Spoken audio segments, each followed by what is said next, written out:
Président.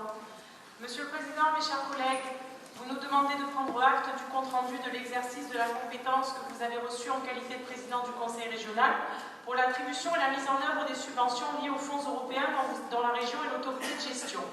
C'est plusieurs centaines de millions d'euros qui ont ainsi été programmés. Les programmes des fonds européens s'étagent sur la période 2014-2020 et les premiers retours d'exécution se font en général avant la date butoir, c'est-à-dire avant 2020. Les indicateurs de la stratégie Europe 2020 permettront de savoir quels seront les pays qui ont réalisé ou non les objectifs et cela conditionnera l'octroi des crédits sur les prochaines programmations. Vos services semblent en avoir pris bonne note et à la lecture de ce rapport, on a le sentiment qu'ils font tout pour rattraper le retard qui a été pris par la précédente mandature. Si également le choix de la gestion du paiement dissocié est une excellente initiative, surtout à l'égard des agriculteurs qui ont tout à souffrir des retards dans le versement de leurs subventions en raison des défaillances informatiques liées au choix informatique de l'ASP, et nous vous avions déjà alerté sur ce sujet, au regard des sommes considérables dont nous disposons, ce rapport appelle cependant plusieurs remarques. La première est ce que l'on dépense à bon escient. Compte tenu des montants qui se chiffrent à plusieurs millions d'euros, on est en droit de se poser la question puisqu'on parle quand même de l'argent du contribuable.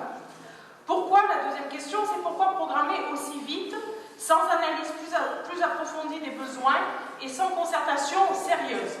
Cette course à la dépense de l'argent public se fait dans tous les programmes, notamment en matière de programmation FEDER.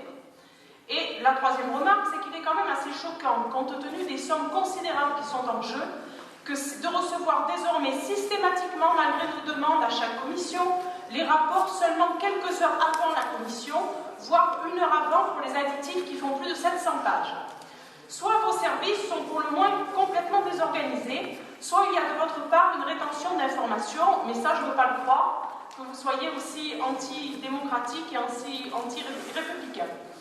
Il est nécessaire de remédier rapidement à ces retards de transmission des documents de travail, car si nous sommes pénalisés, votre majorité l'est tout autant, et cela voudrait dire que vos élus votent en commission sans connaître le contenu des rapports.